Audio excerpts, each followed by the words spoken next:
somebody there said, if you want this way of life, try it for 90 days. If you don't, we'll gladly refund your misery. So that's what got me into recovery. And it's been 40 years of one day at a time. And I'm really grateful for that.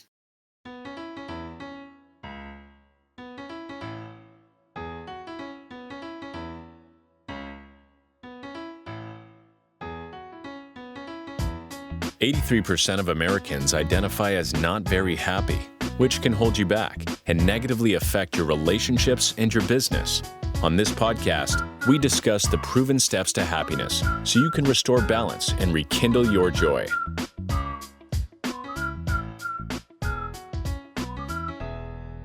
Welcome to another episode of How to Be Happier for Entrepreneurs. We are going to talk about something really cool today, and that is guided imagery. So you're going to want to listen up because there's some really neat stuff. And the person who's going to bring this amazing information to you is Linda Hogan. Welcome to the show, Linda. Thank you, Brad. Glad to be here. Awesome. How are you today? Terrific. Sweet. So let's jump right in as we always do. So can you explain how guided imagery and visualization actually work? Like, how do these techniques actually help individuals visualize and then actualize their life goals or their business goals or health goals or whatever goals they have? Okay, it's simply magical. It's amazing. Visualization is seeing something in your mind's eye or with all of your senses, as many of your senses as you can. So Michael Phelps, for example, Olympic gold medalist, swimmer, imagined every single aspect of the swim, each of his movements, the audience, the water, the other competitors. And he saw it so often that when he was ready to compete, he had already gone through it before, and therefore he was successful. Imagine yourself. You're at a nice beach. It's a vacation that you're looking forward to. Sun is shining. You hear the waves, maybe you hear some birds in the distance, and you feel the sand under your toes. You smell the salt air. Hopefully that makes you energized and looking forward to being on that vacation. And that's what happens when you visualize something. It brings you closer to wherever you want to be. So it can work in reverse. Whatever you think of, you become, actually. So we want positive thoughts, right? And guided imagery is when a guide, such as me or somebody else, takes you through some steps. And in addition to the visualizing, what is also introduced is a relaxation process. And so that people are able to access their subconscious, their higher self, and they're actually bypassing that part of the brain that says, no, you can't do that, the judge, the critic. And so you're able to dream and come up with more things. And so people are able to create more what they want. They can try out different scenarios for their future. And research shows that guided imagery decreases stress, decreases anxiety, lowers the heart rate. It is, and as I said before, bypasses that inner critic, and that, in fact, the brain doesn't know the difference between actually doing something and visualizing it. So athletes use mental practice all the time. We use it. I use it with people who want to create something better in their lives. People use it who want to heal from something. So my brother-in-law, for example, had stage 4 throat cancer. And he imagined a Star Wars scenario with the lightsaber and that he was fighting with that cancer. And turns out that he got 100% remission. Bam. And yeah. So it's very powerful. So I agree with you. I mean, I've learned that in the last 3 years as I've gone on my life transformation spiritual journey. It is incredible. And you were talking about the beach, Linda, and I'm envisioning exactly where I'm going to be sitting in 2 days from now because I'm taking my family to our normal yearly summer vacation on Hilton Head Island, South Carolina. And one of my favorite places on the planet. I can't wait to go there. So I was visualizing and I was feeling really great. Man, you touched on so many great things, and I want to share some stories that kind of back up or solidify what you said. Jack Nicklaus, arguably, one of the two greatest golfers of all time, he would not make the putting stroke until he envisioned in his head that ball in a movie rolling and going into the hole. So Mhm. Annika really, Sorensen, the woman golfer, did the same thing. there So was a she was P- called it the thinking box. She said it was one of her major tools. I've heard that now that you mentioned that. I've heard that years ago. So there was a POW years ago from Vietnam who came back and played golf with his buddies after being locked up for way too long. And his buddies couldn't believe how he played. And they were like, how did you do that? You've been locked up for all these years. He says, do you know that every single day I played 18 holes of golf?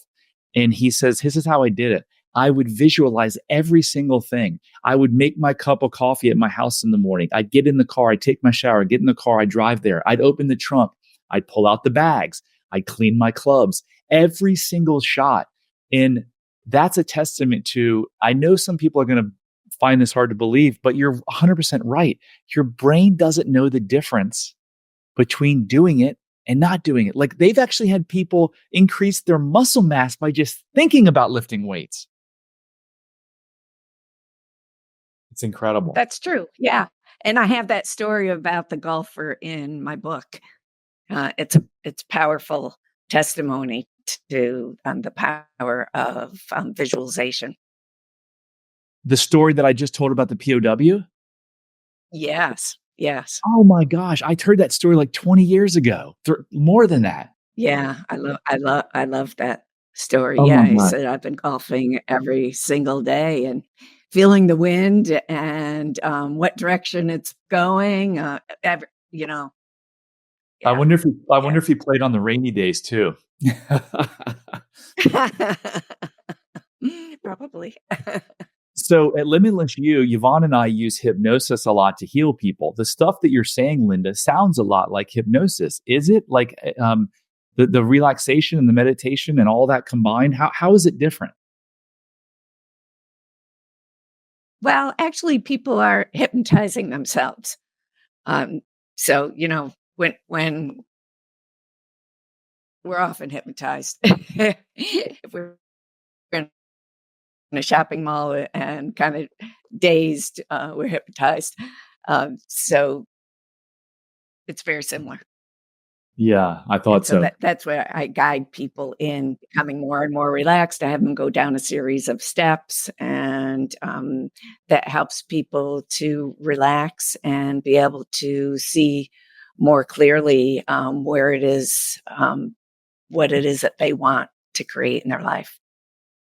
You mentioned your brother's story about beating cancer. So freaking awesome. Have you ever heard Joe Dispenza's story about how he got hit riding his bike and like broke his back, and the doctors say he would never walk again? And he was like, screw you. And he spent 6 months like healing his back. And now he's one of the most influential people in the world. Yep, that's phenomenal. Really, it's amazing. So Linda, I how have heard that story. it's incredible, right? How in the world did you get, why are you here? Why are you talking to me? Why did you write this book that we're going to talk about in a few minutes? Why are you doing this work? Why am I doing this work? Well, 30 years ago, I started working with women in recovery from alcoholism. And I had a small group at my home, and we met once a month. I taught them about guided imagery, led them through these guided imageries, taught them about goal setting. We set goals, made commitments to one another, held each other accountable.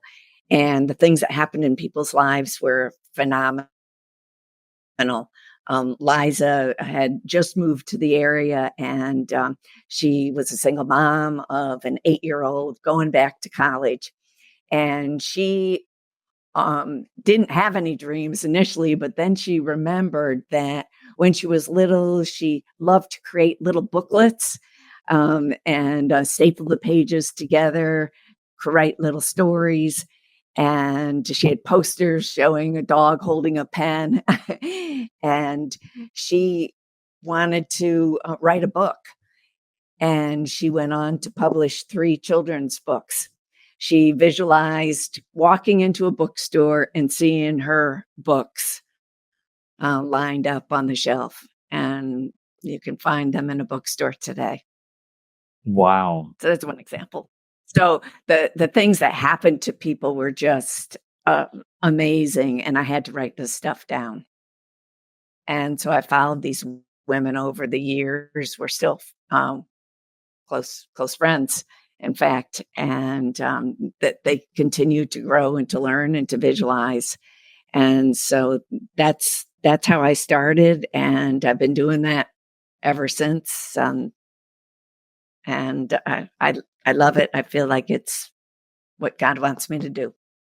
That is awesome. So when we talked a few days ago, you talked about your recovery and your spiritual experiences. Can you tell us kind of about those and how they've influenced your coaching methods now and how they've shaped, your approach to helping other people? Sure.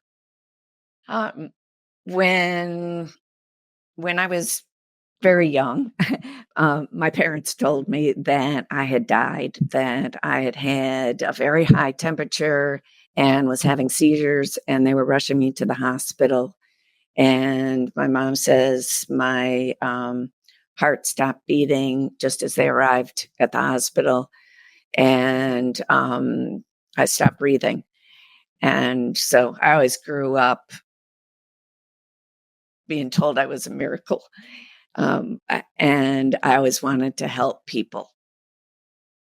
However, when I became a teenager, I got really angry because I didn't know why. I was just angry all the time at everybody, at everything, at God. And I went to a psychologist. I had a friend who led me in an age regression. And I had this experience of going through this tunnel and seeing 3 figures at the end of it. And I was so overjoyed to be there. I'm here, announcing it, and so glad. And I experienced this love that I can't describe, more powerful than any love on this earth that I've seen. And the one in the middle didn't say, but communicated, "You can't stay," in a very loving way. And so I returned, and what I realized from that is I wasn't so much angry. I was confused as why things were like the way that they were. Why wasn't the world loving and kind and wonderful and peaceful like that? And I had started drinking when I was a teenager, and continued drinking until I was 28. And in the meantime, I had met my husband, gotten married, we bought a house, and I bought a business, a franchise that taught me about goal setting. But I felt like a fraud, an imposter, because I wasn't doing what I was teaching other people how to do. But through this business, I learned how to get results, and they taught me to visualize when going up to a potential client, a prospect, and imagining that I was walking down this path and there were 2 guys at the end, and they had trumpets and they were announcing my arrival, and the prospect was saying, where have you been all my life? So I was at this manufacturing facility, their headquarters. And I get in there, I'm imagining this, and I start talking about, do you want to increase your productivity? I can help you increase your productivity by 10%. What would that be worth to you? How much money? And he says, where have you been all Oh my my God. life? And went on to make the sale. Yeah, so it was pretty cool. Um, but not every day was like that. Some days I was so hungover, it wasn't very good. And I grew to really hate myself. I had gone to a prayer meeting with some friends on Good Friday, and I was praying, and essentially what I did was um, forgave God, if you can do that. I guess, I had a resentment. Actually, I was accepting my life exactly as it was. And I think that opened the door. And 3 months later, I was driving my husband home from work. He worked in the restaurant business. And he said, pull over, you're drunk. And I said, no, I'm not going to do that. And I didn't. And he said these words: I grew up with an alcoholic, and I didn't have a choice. Today I have a choice, and I don't want to live with an alcoholic. And he had never Wow. said anything about my drinking before. Wow. And sure, there are plenty of times to say something, like when I was knocking down the walls of the house that we had bought with my friends, because I didn't like how it was laid out. Uh, so the next day, I called to this business, a clinic for recovery, and they said, "Yes, you've probably been an alcoholic for some time." And they told me to go to meetings, which I did. And somebody there said, "If you want this way of life, try it for 90 days. If you don't, we'll gladly refund your misery." And I thought, I can understand that, because I don't know how to live without a drink. Um, and I don't know how to do this. But I can always go back to drinking. So I know how to do that. So I'll try it, because I was miserable. So that's what got me into recovery. And it's been 40 years of one day at a time. And I'm really grateful for that. Nice. Congratulations. Good work. So, man, there's a lot of stuff here I want to unpack. I want to start by asking you, when you did the age regression, I think you said in your teenage years or early 20s, you went back to the scene where it sounded like a near death experience, right? Do you think that you were reliving that 2-year-old scene? I do. Yeah. I don't know. It seems so real to me. Yeah. That's amazing. I know it seems kind of freaky, but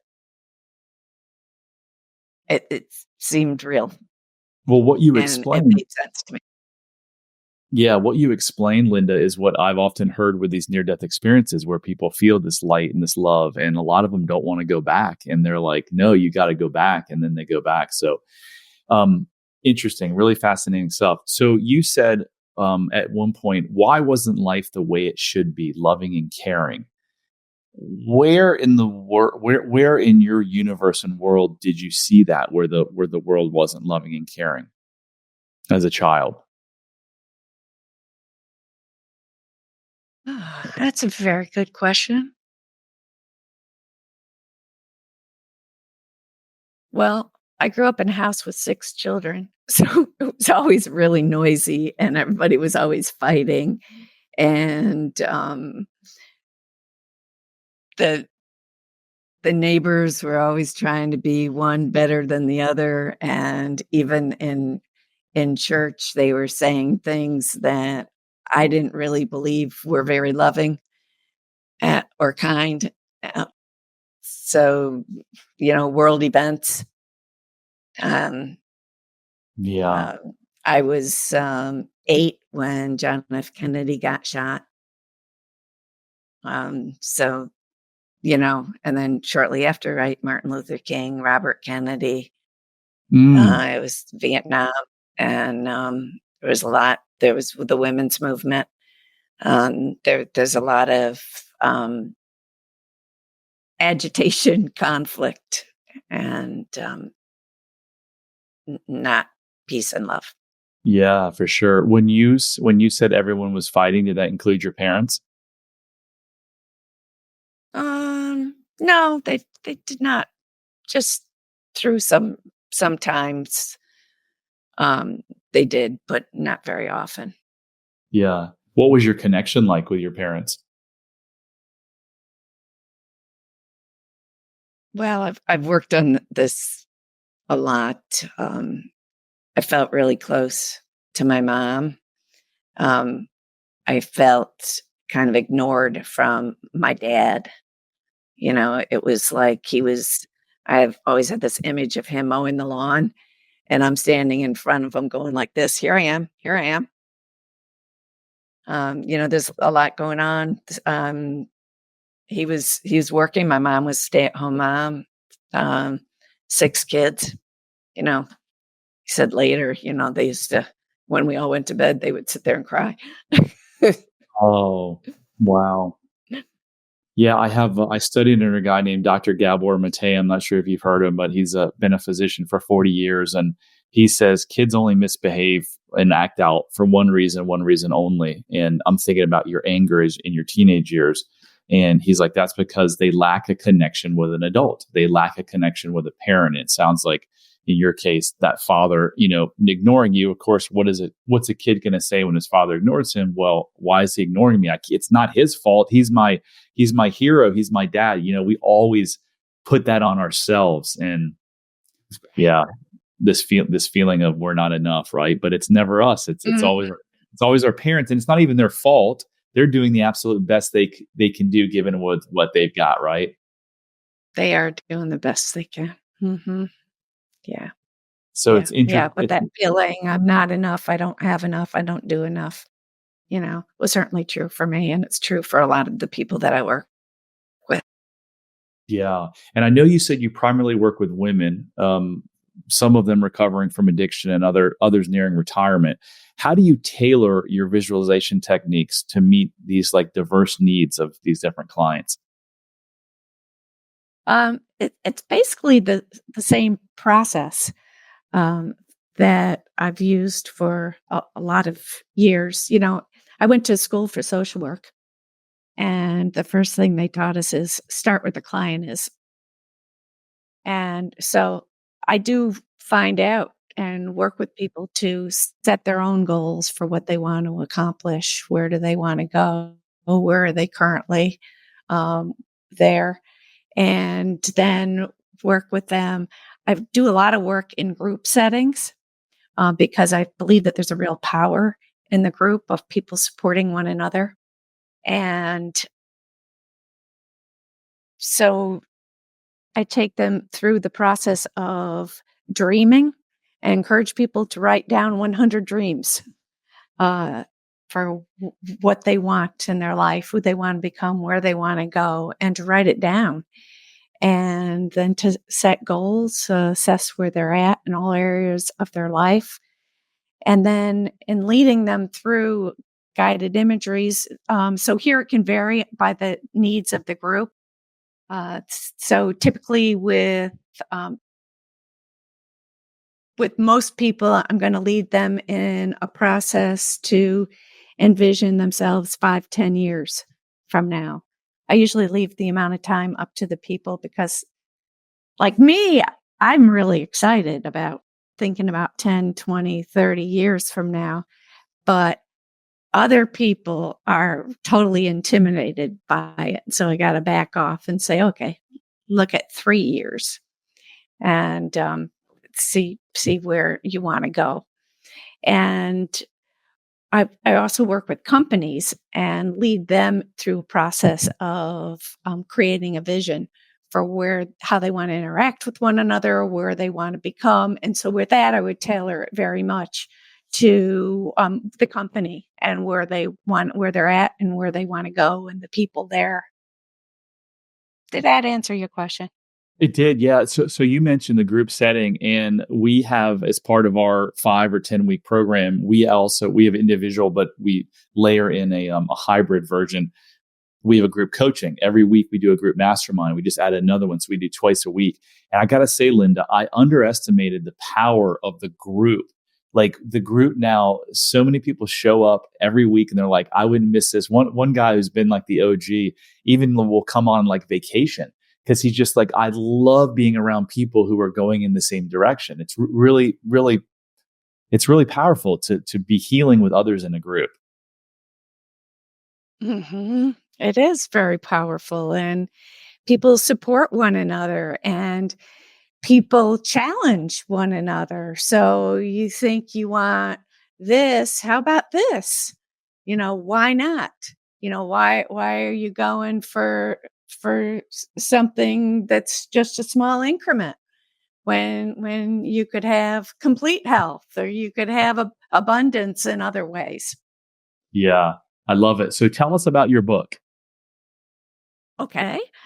Here is my book, Envision Your Extraordinary Life. It's available as a paperback, as you see here, and also on Kindle Unlimited. So the good thing about the book itself, it is, and also on Kindle Unlimited, it's in full color, and it includes stories of people who have created and implemented a vision for their future. Includes 20 guided imageries. Good thing about the Kindle version is you can just click on it. And it will link directly to my website, where I have the guided imageries loaded, or YouTube videos. It has worksheets.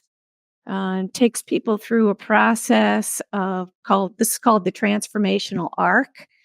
And with the first one is exploring, finding out, what's important to you. Where do you want to go? What are your dreams? It's just testing things out, and then building the foundation. And here it's really important to pause and reflect. What's your purpose? What are your values? Where do you stand on those things? What's your mission? And then charting a course. And so from here, we take what your vision and dreams that you created in the beginning and break them down into goals. And so when you're visualizing something in the future, you actually attract opportunities, people, events that are going to help you with that. And your goals then need to be aligned to that. Then embracing the journey. Well, imagine that you have 2 suitcases that you're holding, and a good friend of yours is coming up to you, and you want to give your friend a hug.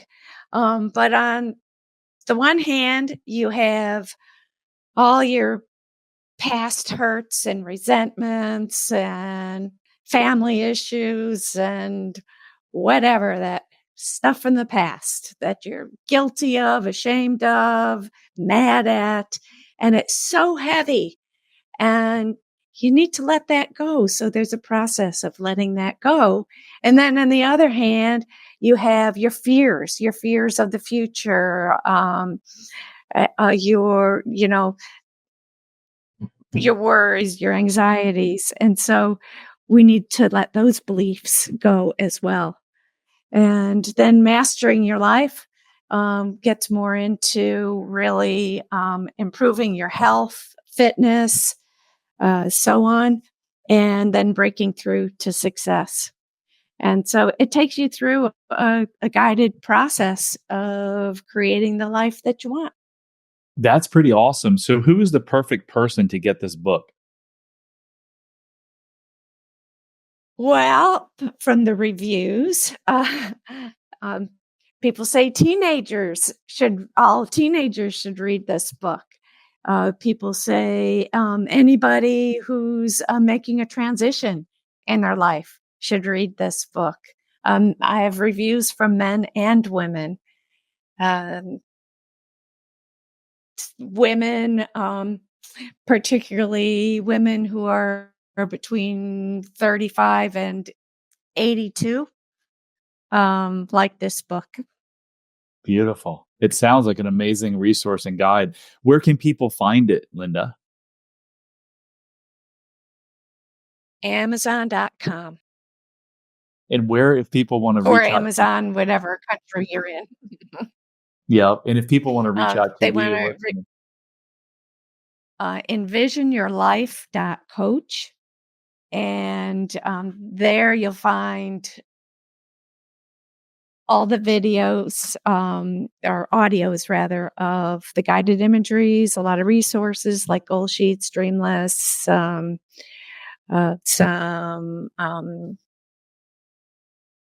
podcasts, things like that. Love it. Love it. So in conclusion, if you're sitting there thinking, I wonder if I have some of this baggage from my past that's actually contributing to my negative behaviors or not reaching my goals, do yourself a favor and just go take this 3-minute self-love quiz at unlocklimitlessyou.com/quiz. And with that, you're going to get awareness that could potentially lead you on a journey that could forever change your life in amazing ways. Linda, that was awesome. Thank you so much for being a part of this wonderful podcast.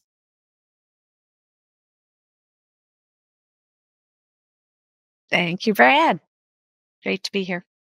And that concludes another episode of How to Be Happier for Entrepreneurs. Remember, I'm on a mission to help 1 million people radically change their life by getting rid of these self-limiting beliefs that are buried in their subconscious mind. And I can't do it alone. I can't reach 1 million people. So I need your help. So if you like this show, would you rate it, review it, subscribe, share it, whatever you can do to get the word out? I would so appreciate it.